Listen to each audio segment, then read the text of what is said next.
आ तको जी हुण rod should लाई ओड़े ते शिकार बस हुण जारी है। ते ए राड दसो जी, ए राड लगे हुए ने ते थोड़ी मुच हल चल है मच्छी नहीं ये थुग नहीं तो उधर है जियां जड़ा ना राड लगे वो भी दसो जी। ये छतरी भी लगी हुई तको बेहतरीन ते वो तोड़ू के नहीं ना ये राड साढ़े लगे हुए तकी जाओ। तो मौसम बेहतरीन है तो हुण कुकिंग आई जाओ जी।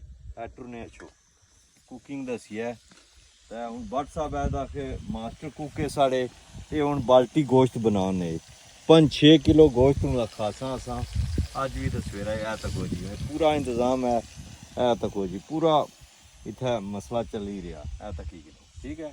बट शक्ल को नहीं दसी ए तको जी मैं ना क्या बात है बहुत इंजॉयमेंट हुई रही। ठीक है सर जी, अल्लाह हाफिज़।